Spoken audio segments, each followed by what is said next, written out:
Hello again and welcome back to our course on Excel 2013. In this section I'd like to take a fairly quick look at inferential statistics and how Excel can help there. One of the main issues we have here is that this requires quite a detailed knowledge of statistics to take full advantage of what Excel can do. But I'm going to choose a pretty straightforward example just to show you the basic idea behind the use of the functions that we associate with inferential statistics. Now, I mentioned in an earlier section that we might do a survey of the heights of women in Orlando, say. And having done that survey, say a couple of hundred women, what we're going to try to do is to infer something about the population of all the women that live in Orlando in terms of their heights. Now, based on this survey, this is of course completely hypothetical, then I've calculated a mean and I've calculated a standard deviation. Now, with each of those, the units I've used are inches. And the calculated mean has come out to be 65 and the standard deviation has been 3. Now, subject to various statistical criteria, I might now have a theory that the heights of women in Orlando are normally distributed with a mean of 65 inches and a standard deviation of 3 inches based on the measurements that I've made, and I can now start to ask questions about the probability of a particular height for a woman in Orlando, and I can start to work out things like the proportion of women that are less than 5 feet tall, or perhaps between 5 feet 6 and 6 feet, or taller than 6 feet, and so on.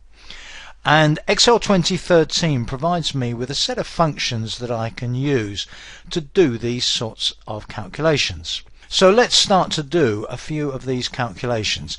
Let's start with the probability that a woman is less than 5 feet tall. Now, the function that we use is norm. Now, the norm functions, the ones associated with the normal distribution, there are really 4 of them in Excel 2013, and along with those 4 there are another 4 below them in this list that all have that little warning marker on them, and they're the ones from earlier versions of Excel, that's pre-Excel 2010, that are now superseded by the current versions. The old versions are still there for compatibility reasons, and so that if you have software that uses those old versions, they will still work. But of course the new functions won't work with an old version of Excel. So the function we want in this case is norm.dist. So we choose that, and it basically takes 4 arguments. Now, the first value is the value of x, the value for which you want the probability of a value less than or equal to that. Now, 5 feet is 60 inches, so 60 inches is the value for x in this case. Comma. The second argument is the mean, and that is of course the value that's in this cell. Comma. Next value is the standard deviation, that's in C5. Comma, and the next value is either true or false. It's a logical value that either gives us the cumulative distribution function or the probability mass function. Now, the cumulative distribution function value will be the probability of a value less than or equal to, and that's the one that we want in this case, so I'm going to choose true, the default. The probability mass function is a bit of a tricky one if you're not very experienced or knowledgeable in statistics. Basically, for a continuous variable like somebody's height, the probability of any particular value is actually 0 because it's an infinitesimally small amount. And let's suppose you wanted the probability that someone was 5 feet 4 inches tall, 64 inches tall. Strictly speaking, the probability of somebody being 64 inches tall is 0. What you would actually work out is the probability of them being between 63.5 inches and 64.5 inches tall. That is their height to the nearest inch. Now that's the equivalent of a probability mass function value, because probability mass functions are generally only defined for discrete values. Generally speaking, that means variables that have whole number values. Now if something had whole number values, it wouldn't actually have a normal distribution, but normal distributions are very often used to describe distributions of discrete variables. When we're dealing with a continuous variable like this, though, we wouldn't generally use the probability mass function, although if we were going to use it, we would interpret it as being within a half of whatever the particular continuous variable was, as I just described. So if we were going to use the probability mass function here, we'd say somebody being 5 feet 4 inches tall, what we'd actually mean is between 5 feet 3.5 and 5 feet 4.5. For a cumulative distribution function, which is the one we're going to use here, what we're really saying is the probability of being less than or equal to, in this case, 60 inches, 5 feet tall. So that's the one we're going to use, and we tick on that, and the probability is 0.04, or that's just under 5% will be less than 5 feet tall. Now, one of the things we may well want to do here now is to restrict the number of decimal places we've got. So I'm just going to go into Format Cells and make that a number with 2 decimal places. So that's 0.05. That's certainly good enough for our purposes. So that means 5% of women in Orlando will be less than 5 feet tall. What about more than 5 feet tall? Well, that's pretty straightforward when you're dealing with normal distributions, because if you've got the value less than, all you're going to need to do is to subtract that from 1 to get the value of more than. So the formula there is equals 1 minus C7, and that gives us a probability of being more than 5 feet tall of course 0.95. Now the other way in which we can use the cumulative distribution function with the normal distribution is to find the probability of a height between 2 values. And basically the way we do that is to find the probability of a height less than the lower value and subtract it from the probability of a height less than the greater value. So for instance, let's suppose I want the probability that a woman in Orlando is between 5 feet and 6 feet tall. The way I calculate that is to say, first of all, what's the probability that a woman is less than 6 feet tall? So that's a norm.dist. So 6 feet tall is 72 inches. Put in the other values and subtract from that the probability that the woman is less than 5 feet tall.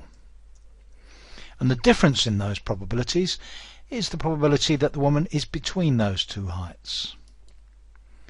And that comes out to 0.94. And if again I format that down to 2 decimal places, the probability a woman is between 5 feet and 6 feet tall is 0.94, or 94% of women will be between those 2 heights.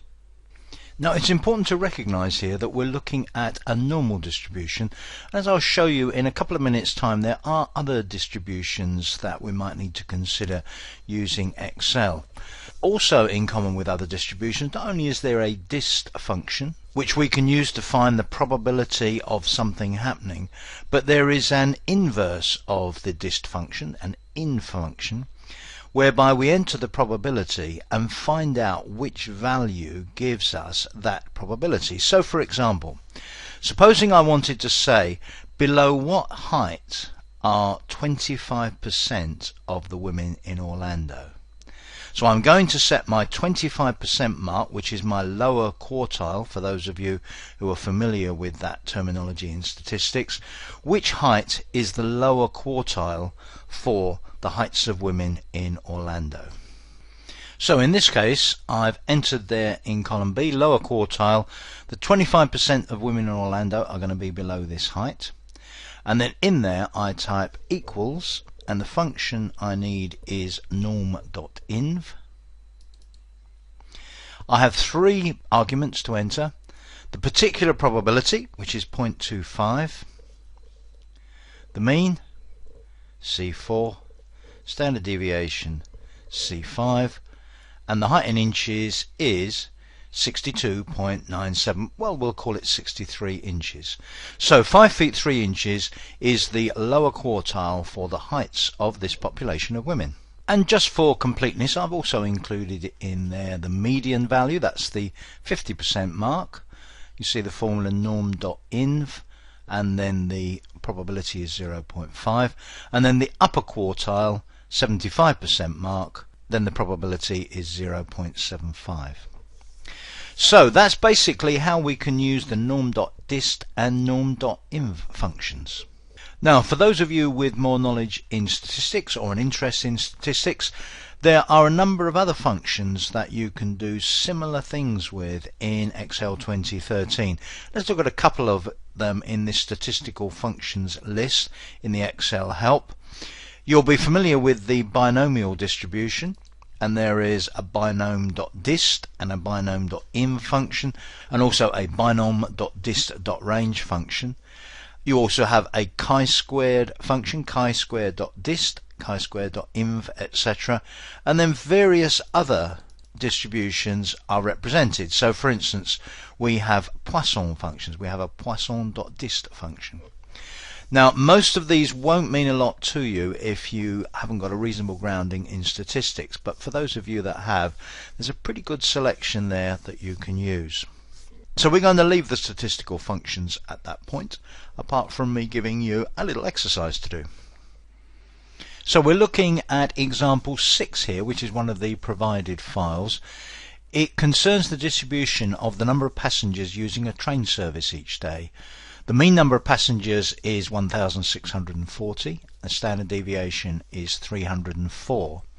And I want you to work out 3 probabilities. First of all, the probability that less than 1,000 passengers will use the service on a given day.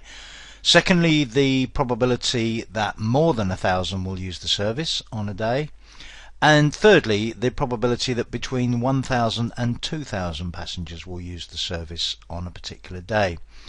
But I want you to express those as percentages rather than probabilities, which you can do completely using format cells, of course.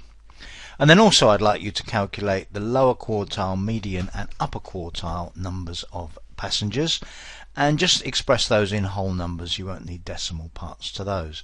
My answer to that is example 7. That's it on this section. I'll see you in the next one.